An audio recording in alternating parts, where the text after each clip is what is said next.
Hitler the Wolf.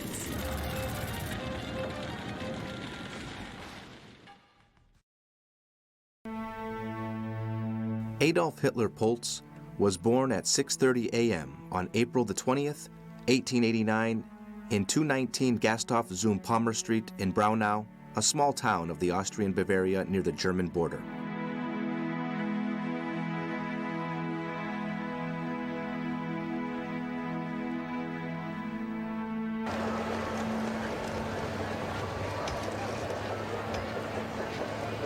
His mother, Clara Poltz, was the third wife of his father. This marriage was a cause for conflict with her family, for he was her cousin and 20 years older than her. The troubles of her married life made Clara bestow all her love in her frailest child.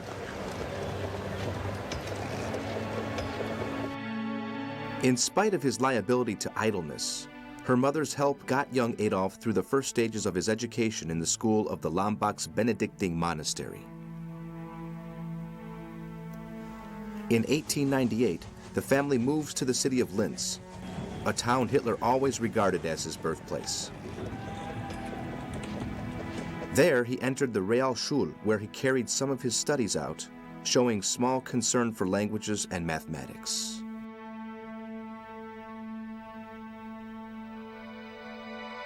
His father, Aloy, was the son of an unmarried woman and changed his family name of Schlickelgruber for Hitler, which was an alteration of Johann Heidler's, the man his mother married not long before he died.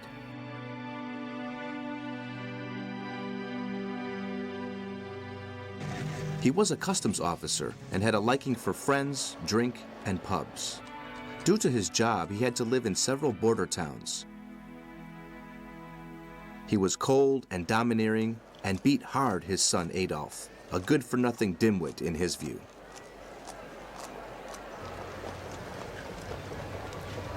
This bad relationship with his father and his clumsiness in making friends turned Adolf into a self-centered person brooding the dream of becoming a great painter or a famous stage actor.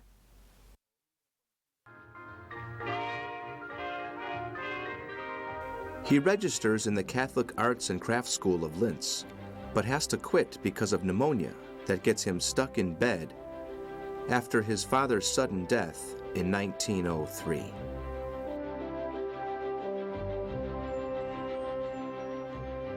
At 14 years old, he enters the Steyr School, where he gets into troubles with his teachers because of his defiant attitude. In 1905, he decides to quit school and fully devote himself to painting. He draws quite a lot of paintings, stacking them up in the house where he lives with his mother and younger sister, Paula. In 1907, he tries to make the Vienna Fine Arts School, but he is rejected in the admission test. Disappointment and affliction out of his mother's death from cancer at 47 years old draw him to the Austrian capital.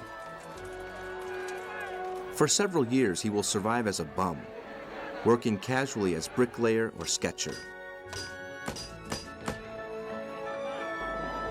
There he meets people who admire Germany's proud attitude towards the world.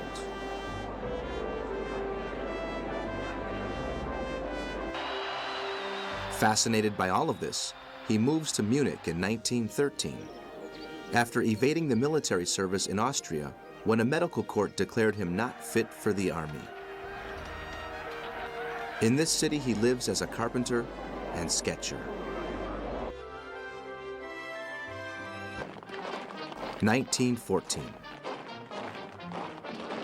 All of a sudden comes about what he calls his liberation.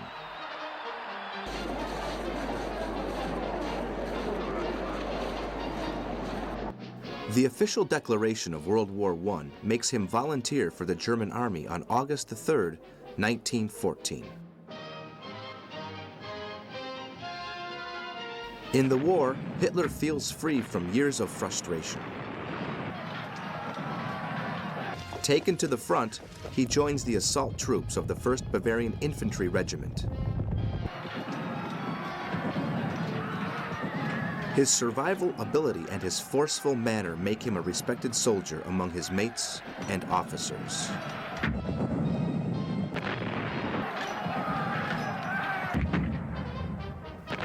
He fights on the Western Front in the Battle of the Somme. Due to his bravery, he is appointed dispatch rider, and on October 7th, 1916, he is wounded in one leg, therefore being withdrawn from the front.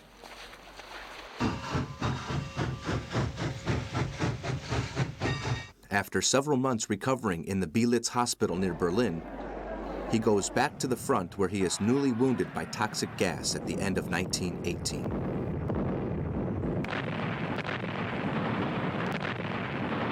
He is awarded the Iron Cross for courage.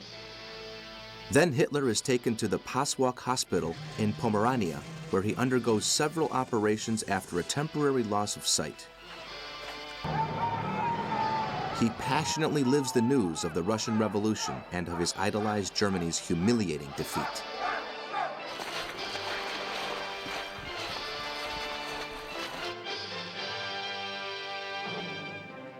(1919)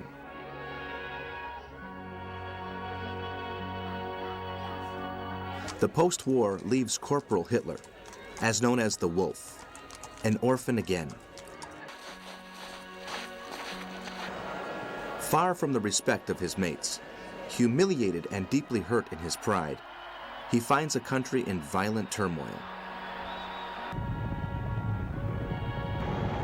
The German people face defeat. Riots and street brawls turn German cities into battlefields, where the political parties try to take over.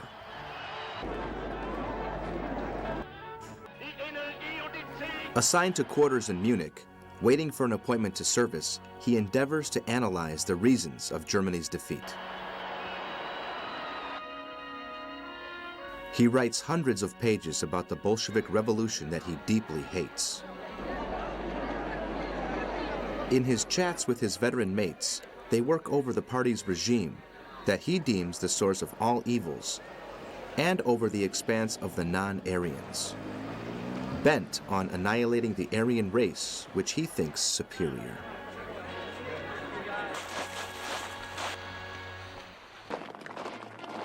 His connections in the army provide him a job as informer for the German government. He will have to spot the revolutionary groups in the political coteries, focusing on the quickly growing parties.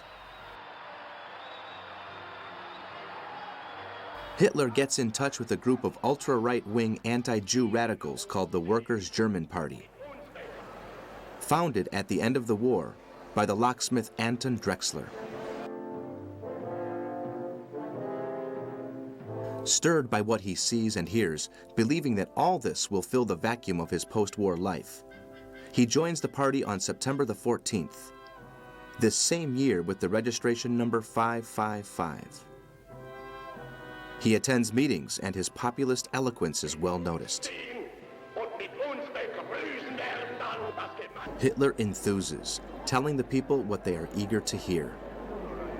All his reasoning and theories about the evils pervading the Great Germany are cheered by the increasingly ample group of people secretly gathered to hear the coveted speech about the evils spreading through the Republic.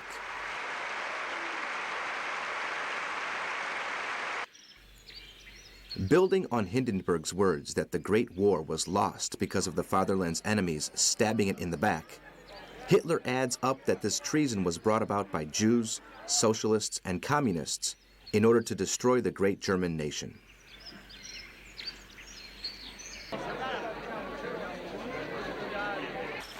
He argues that it is easy for the German population to behold the results of the Treaty of Versailles. From the outside and from the inside, the enemies want to sweep the great Germany from the face of the earth, he says. 1920. A socialist is the president of the Republic. Communism is forcefully spreading among the Germans while unemployment and hunger develop. For Hitler, this is chaos, and he feels that his task is to unite all the disappointed people. On February the 24th, 1920, he makes a speech, for the first time surrounded by swastikas.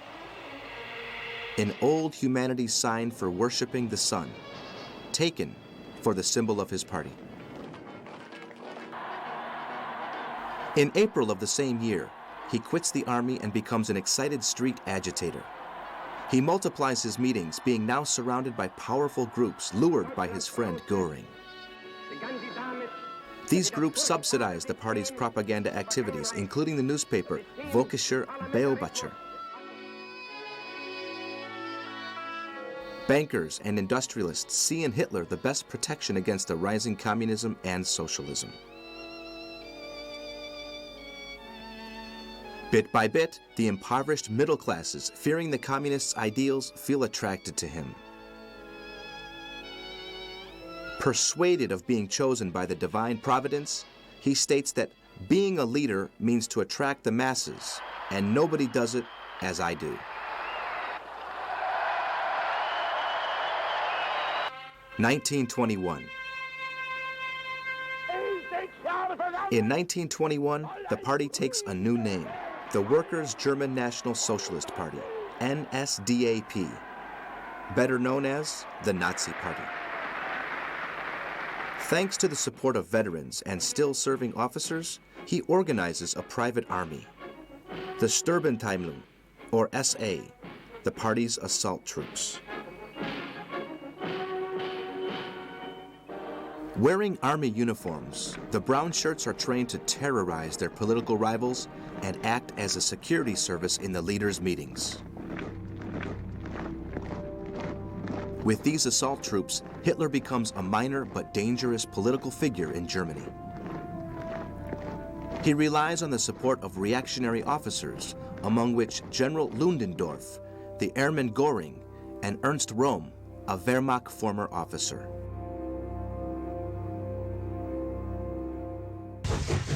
(1923). On January the 11th, 1923, claiming that Germany does not comply with the payments as stated in the Treaty of Versailles, French and Belgian troops invade the western industrial areas of the country. Facing British complaints in the League of Nations, the French withdraw, previously dismantling all the German facilities and taking with them the greatest possible amount of iron, coal, and steel. Hitler feels that the German pride is being trampled on. On November the 8th, after a meeting, he leads his assault troops through the streets of Munich, following in the steps of his esteemed Mussolini to try a coup against the Bavarian government. The national revolution has begun, he declares. But the hesitating attitude of his military supporters and the police baffle his attempt. Hitler is arrested, and the government orders the party to be dissolved.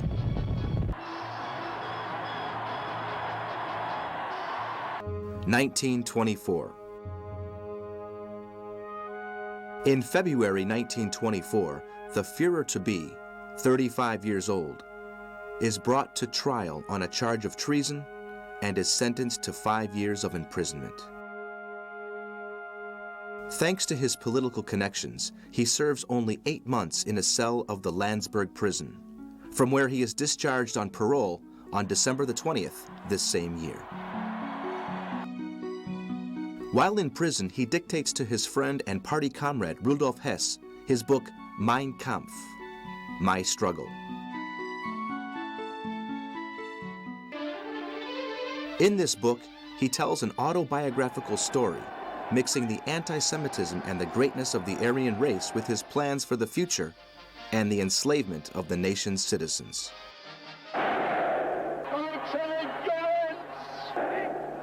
The book is a success among his followers across Europe. In a gesture aimed to show his lack of interest for the worldly goods, Hitler bequeaths to the party all benefits obtained from the book. 1925. Once free, he rebuilds the party and takes the leadership over on February the 27th, 1925.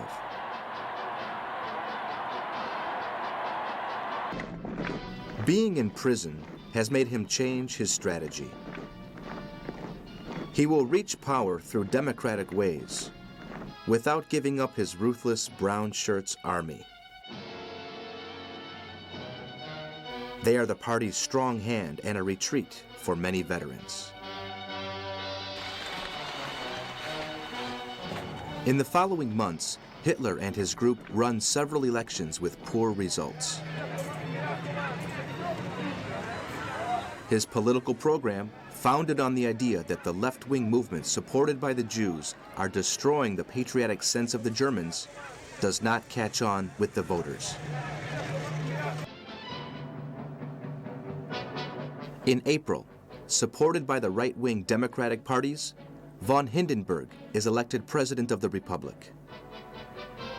He is a monarchist, but nevertheless swears to preserve a Republican constitution. 1926. In 1926, Germany begins to get out of depression under the rule of the centrist chancellor, Wilhelm Marx. The workers' class feels convalescing, but the upper class has borne a hard strain with the economic depression. Hitler tries to relaunch his political movement. He imitates his esteemed Mussolini's staging with the style of Roman emperors and establishes a Day of the Party, a feast held in the Weimar in June of the same year and to be held in Nuremberg in August 1927.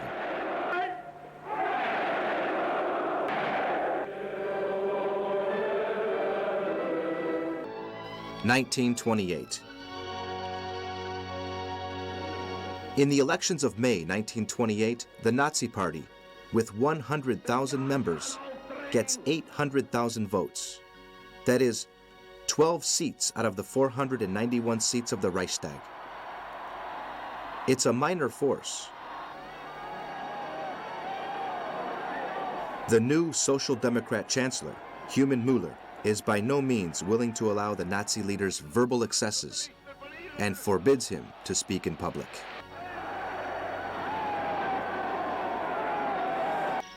For this reason, he briefly withdraws from politics, moving to the Bavarian Alps, where he meets his cousin, Geli Raubal, and madly falls in love with her. 1929. The 1929 Great Depression is a hard blow to the embryonic German economic recovery.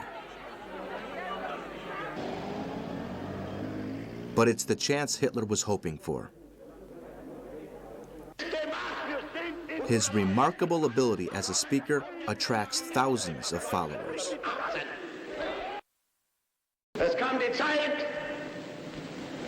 da man sich nur dann mit Stolz zum Deutschen bekennen durfte, wenn man den Blick in die Vergangenheit. Wir wollen nicht liegen und wollen nicht schwindeln. Ich habe es. In his messianic-tinted speeches, he mixes socialist and nationalist principles and promises to restore Germany's greatness.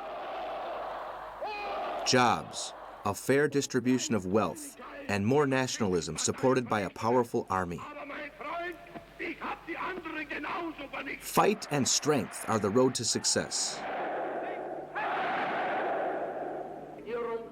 Our race's greatness is in the blood invading our bodies, not in those of the Jews and anti-patriotic communists. Words like these make people think he is a man with a destiny. His followers increase, therefore, and the party peaks up at 178,000 members.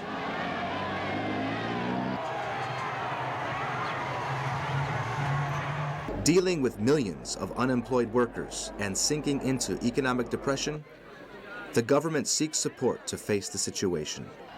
Hitler and his brown shirts take advantage, kindling riots and demonstrations. Meanwhile, the Communist Party scares the middle and business classes.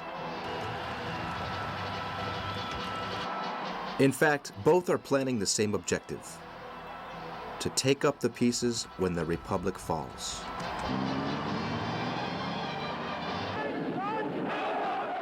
"1930. Overcome by the events, the German Chancellor Hermann Müller resigns in March 1930. The centrist Heinrich Brüning takes over at the head of a minority government. When the parliament refuses its approval, he asks old President Hindenburg to call for elections. Adolf Hitler's Nazi Party gets 6,500,000 votes, which means 107 seats in the Reichstag.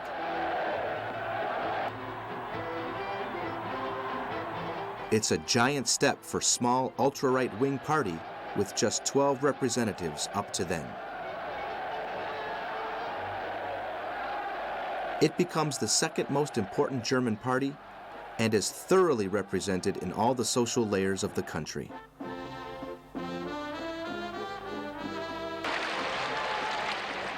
(1931) On September the 18th, 1931, Geli Rabbal, Hitler's great love, who wished to become a light opera singer, is found dead at home with a shot in her chest. The police take it as a suicide. This event, along with his mother's death, will have an effect for the rest of Hitler's life.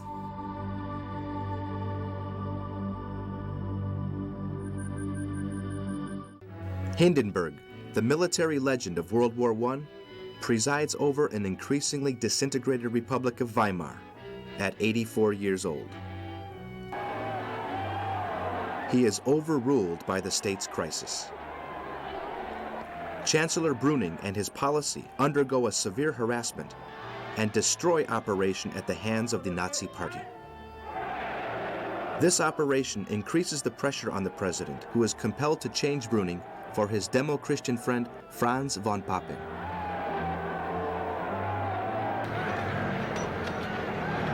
(1932) Presidential elections are held in March 1932.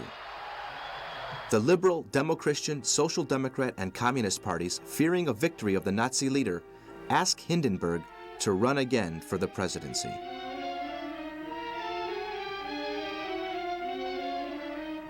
The old officer gets 53% of the votes. 18 million Germans want him at the head of the nation. 11 million have chosen Hitler. That's 37%. 5 million voted for Ernst Thälmann, the communist candidate who can only reach 10%. Hitler's political rivals can take a breath with these results, but the Nazi Party deepens in the idea that democracy is a bad derivative from the French Revolution, the most hated country.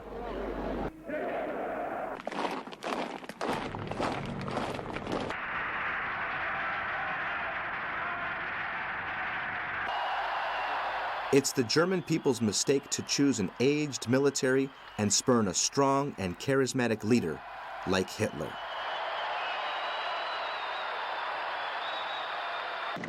The brown shirts are not long to react. Their violent assaults against members of political parties incompliant with their theories drive the government to forbid their activities on April the 13th, 1932.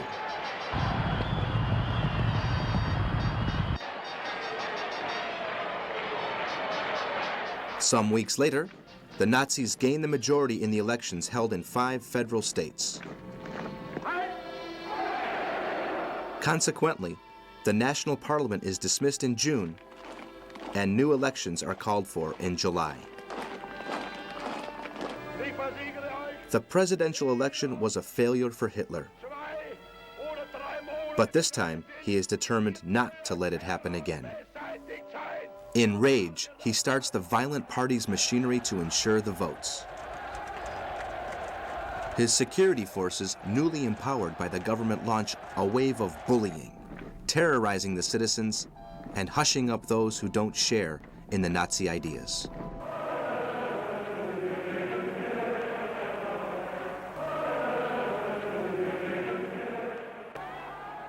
In the parliamentary elections of July the 31st, the Nazi Party gets 230 seats,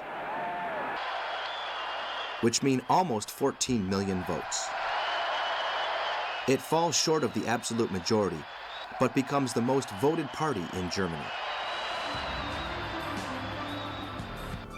In spite of that, the president and other political groups keep in charge Chancellor von Papen.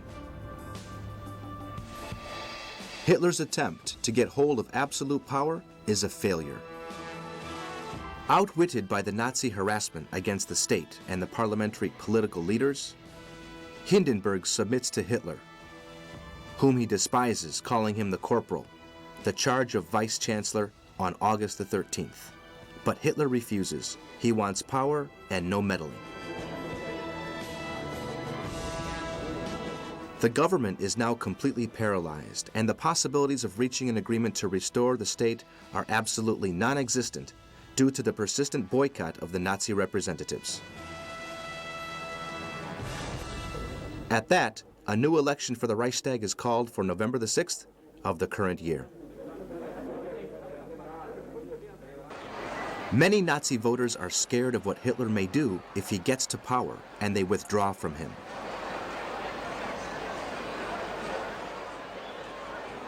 Therefore, the National Socialists lose 34 seats, still being the strongest party with their 196 representatives in parliament of 491 seats. On November the 22nd, President Hindenburg is persuaded by his own son, the State Secretary Meisner, and his good friend von Papen to proffer the chancellorship to Hitler. The president meets the Nazi leader. The mutual contempt aborts any chance of an agreement. General Kurt von Schleicher, a man respected by the army, keeps in charge as chancellor. 1933.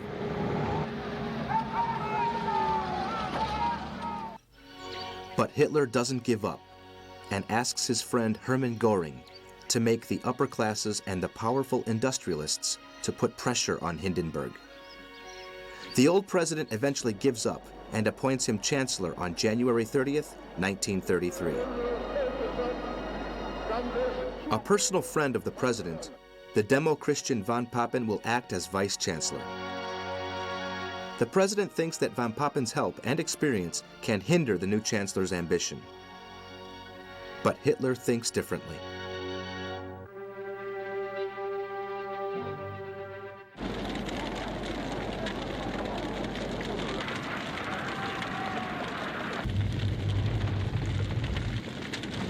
As a sort of down payment on what's in store for the aching German democracy, on February the 27th, the Reichstag is set on fire by Nazi agitators.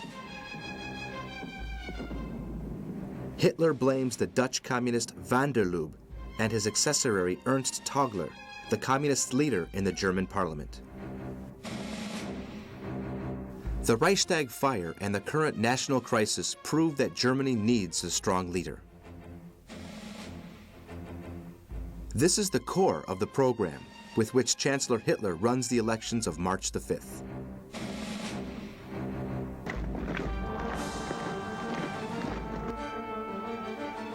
The Nazi Party gets 44% in the polls. 17 million Germans support Hitler, but he still falls short of absolute majority.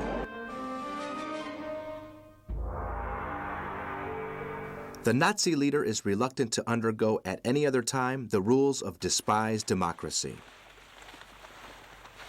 As chancellor, he meets old President Hindenburg, already affected by senile dementia, and makes him sign an order entitled People and State Preserving Act.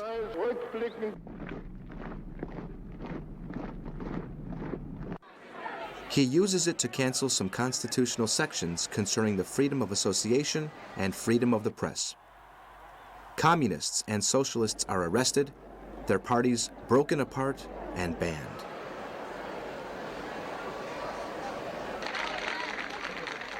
Having eradicated their opponents, the Nazis obtain in an anti-democratic way the absolute majority in the Reichstag with the approval of the right-wing parties.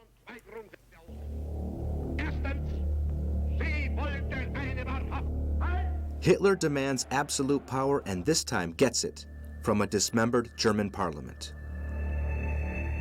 Deutsche Volksgenossen und Genossinnen, am 30. Januar dieses Jahres The law giving all the powers of the state upon the Führer is enacted on March the 24th. The nation's destiny and freedom are in his hands. mit uns begrüßen werden dann das gemeinsam geschaffene, mühsam erkämpfte Herrlichkeit. The time has come to put into practice the ideas stated in Mein Kampf and crush the Treaty of Versailles.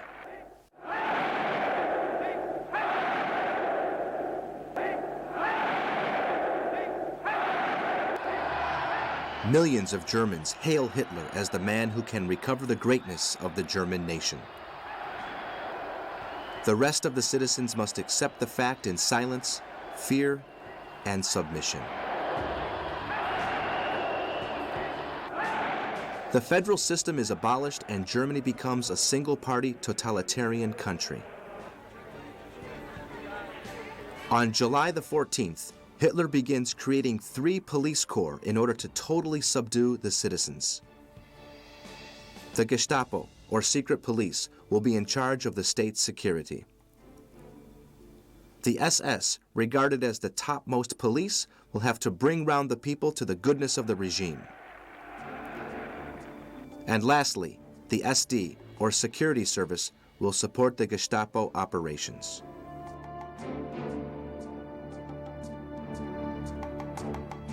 The political parties and workers' unions, having been banned, the first concentration camps are founded to admit the socialists, communists, and Jews arrested by the police corps and deprived of all of their rights and properties.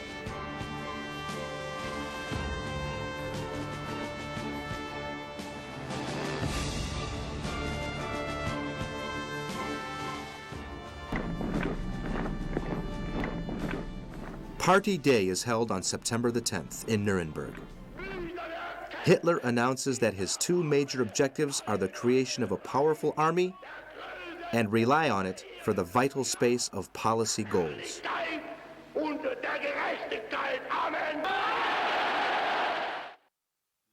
The new German foreign policy brings about severe conflicts with the French and English delegates in the Disarmament Conference. On September the 22nd, 1933, Hitler commands the German delegates to withdraw and not very much later to quit the League of Nations. On September the 11th, the Reichstag is fully seized by the Nazi Party. Hitler has an ability for measuring the political occasion. He knows how he reached power and the use he is making of it, so he tries to exhibit a moderate man, look to the world and to his country. The new foreign policy is submitted to a public vote and thus approved by 95% of the voters. 1934. In January 1934, Germany signs a non-aggression agreement with Poland, Hungary, and Switzerland. The 3 countries agree to avoid the use of strength to solve problems that should arise between them.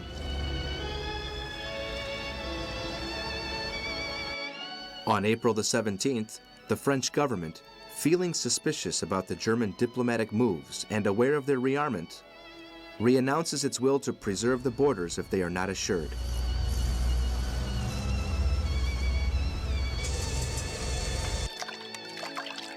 On June the 14th, Hitler goes to Venice to meet for the first time Benito Mussolini.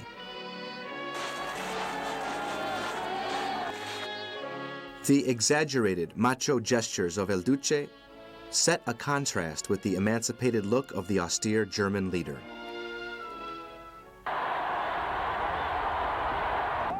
The night of June the 30th to July the 1st is known as the Night of the Long Knives. More than 200 people are murdered by Hitler's personal order. Among them, officers of the SA, who helped him on the road to taking power in charge of the dirty work. The listing of brown shirts to be eradicated has been drafted by Göring and Himmler and shows a purpose to sweep away all persons with some authority in the organization. In particular, the homosexuals, who are or were in charge of the military wing of the party. Und ich glaube nicht. In the present situation, their assistance is not needed anymore. Moreover, they are despised by the army officers and the industrialists with whom the Führer intends to make friends. Blamed for having let left-wing elements slip in the security forces in order to seek an agreement with the Russians, Ernst Röhm, chief of the SA, Gregor Strasser, leader of one of the party's wings, and the ex-chancellor and general Kurt von Schleicher, among many others, are executed, along with 50 SA and some SS officers.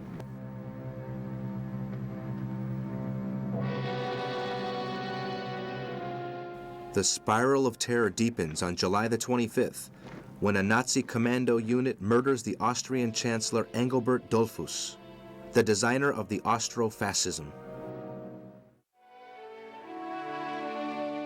This fact opens a gap between Mussolini and Hitler, when Hitler realizes that Mussolini's support is needed for the annexation of Austria.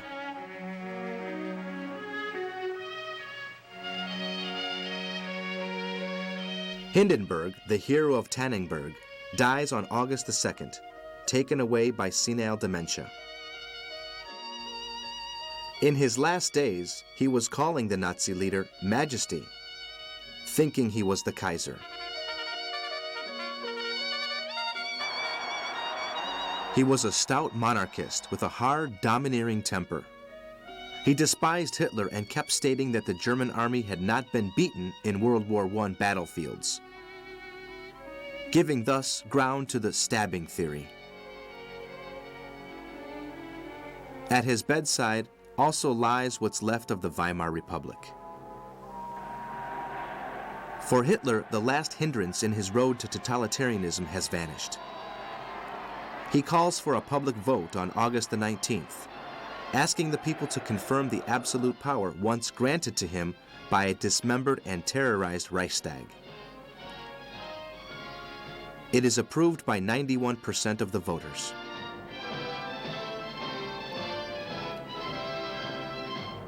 At 45 years old, the introverted Adolf Hitler is the sole master of Germany. He is president and chancellor of the Reich. All the power for one man, the Führer, the guide, the leader. Now, at least, he has proven that his authority comes directly from the Volk, the united people, not from the party or the state. The dictator's self-assertiveness has been fulfilled.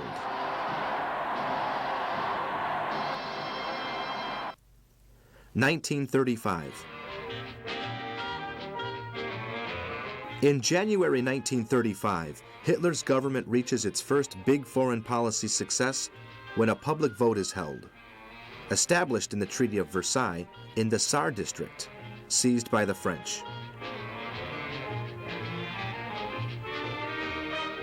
90% of the voters asked to rejoin the German nation.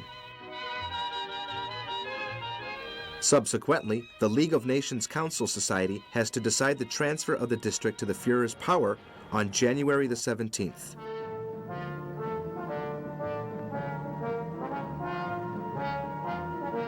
In the same year, England seems willing to sign a naval treaty with Germany, thus becoming the first country in admitting the legitimacy of the German rearmament. If at first you don't succeed, try again. Hitler figures he has scared the rest of the European countries and that the time has come to start his Lebensraum, or vital peace policy. His objectives are the Anschluss, or annexation of Austria, and the annexation of the Czechoslovakian Sudetenland district. In March, Hitler rejects the battered-up Treaty of Versailles, re-establishes compulsory military service, and begins building up the Luftwaffe, the military aeronautics.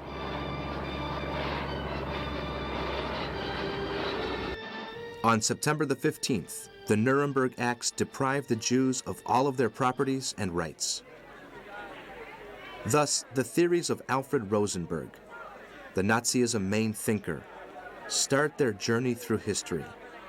Rosenberg had mixed his own ideas with those of Heinrich von Treitschke, published in 1879 under the title "The Jews Are Our Misfortune."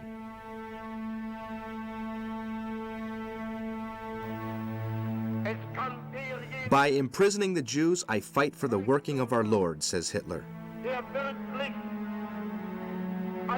Nobody knows the reasons of Hitler's rage against the Jews. Some think it may have been because his mother died after being looked after by a Jewish doctor. The fact is that the oldest hate and bitterness in the world is now the fuel of a huge horror machine.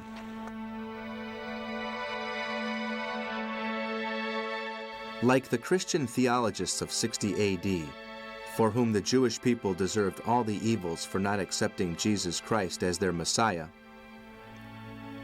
the anti-Semitism becomes the central axis of the Nazi policy under the severe watch of Hitler's ruthless lieutenants.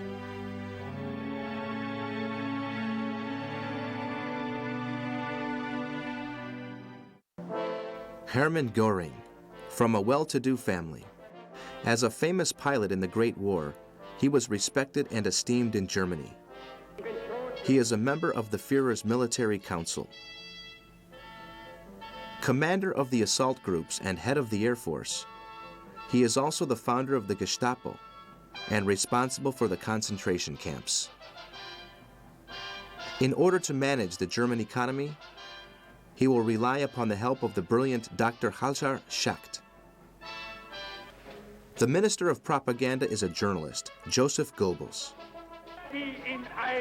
He has a talent to manipulate the public opinion and is rather eloquent. He writes most of Hitler's speeches. His reasoning is grounded on the idea that 1,000 times stated a lie becomes a truth. He is in charge of turning Hitler into a myth.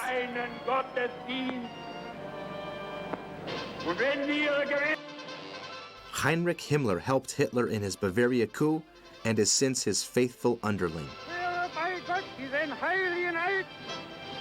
He is the designer of the SS and, along with Reinhard Heydrich, also the designer of the final solution, the Holocaust of the Jews, the Gypsies, and the homosexuals, among others. Rudolf Hess is a veteran of the Great War where he got a medal, like Hitler. He met the Führer at his beginnings in the Workers' Party. Die Partei ist Hitler! He felt so impressed by his speeches that he virtually became his shadow, indeed sharing his very prison cell. He is Hitler's private secretary. Hitler begins to rule with these men.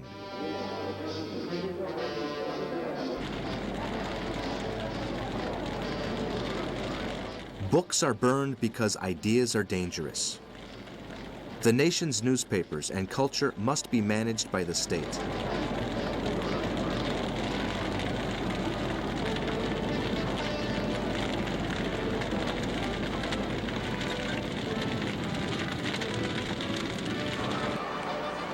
Jews are prosecuted in the name of Aryan supremacy.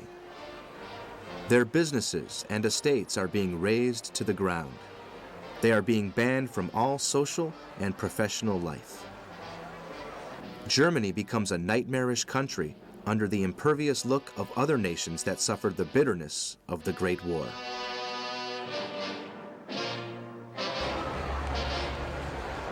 Germans who disagree are terrorized and rather prefer to ignore the general horror. Adolf Hitler boasts of being the discoverer of the battle for work.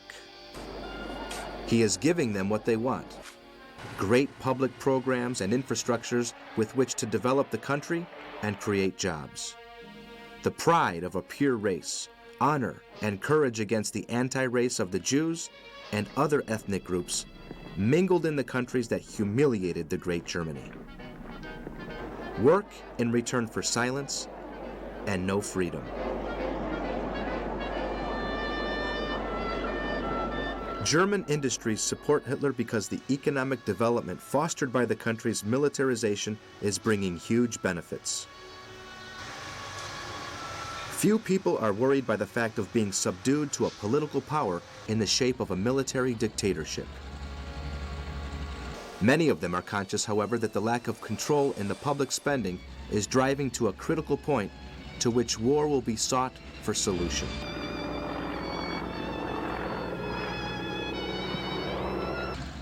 (1936). On March the 7th, 1936, a small Nazi unit marches on Rhineland. To reject the Treaty of Locarno establishing the border situation with France and Belgium, it's a bold step for Hitler. He knows he is not ready for a strong reaction from France or England. In a few days, they can crush his Third Reich. But for him, all nature's work is a fight between the strong and the weak. Risk is the lot of the chosen ones, and the Aryan race, that is Sanskrit for noble, will always be superior to the others. This is the message Hitler sends to his officers when the German army finds no resistance and seizes the demilitarized district of Rhineland.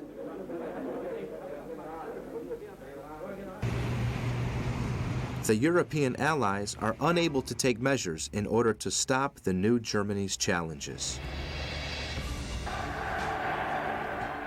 Elated by his victory in Rhineland, Hitler meets his esteemed Benito Mussolini, whom he regards as the 20th century's Caesar. They agree on creating an axis, Rome-Berlin, in order to launch bold military campaigns and share the war loot. The military coup against the Spanish Republic in July the 18th gives Hitler an assurance concerning his interest in South Europe if he supports the victory of the military dictatorship as Italy and Portugal are already doing.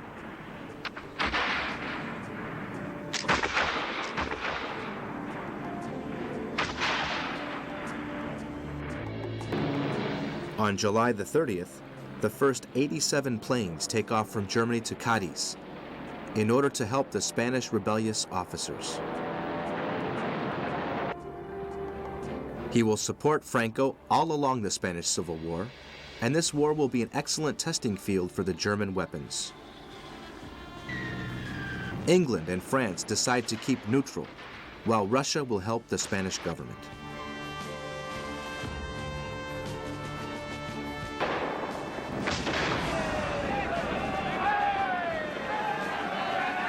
On August the 1st, Hitler opens the Berlin Olympic Games. Berlin had beaten Barcelona in the nominees' voting of Los Angeles in 1932. The German government wants to show prosperity and organization in spite of the participating country's uneasiness at the aggressive and racist policies of the Reich.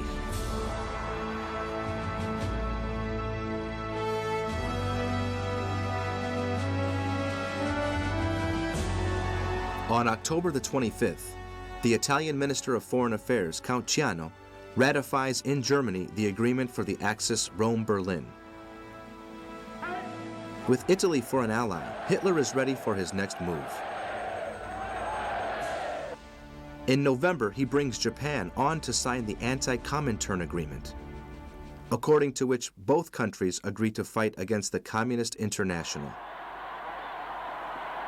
The Empire of the Rising Sun had quit the League of Nations because of its problems in Manchuria.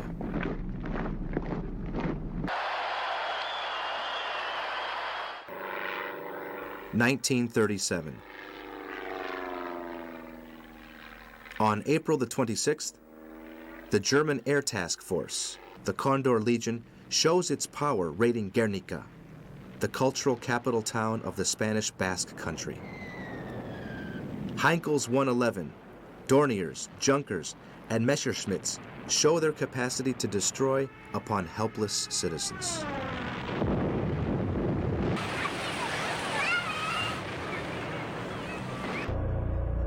On November the 5th, 1937, the Hossbach Protocol, drawn by Hitler's assistant Colonel Hossbach, is signed in a secret meeting. The meeting is attended, besides the Führer, by Field Marshal von Blomberg, War Minister Fritsch from the Army, Raeder from the Navy, von Neurath from Foreign Affairs, and the 3 high commanders of the armed forces. This protocol states Hitler's plans to seize all Europe before 1945 in order to gain vital space for the Aryan race.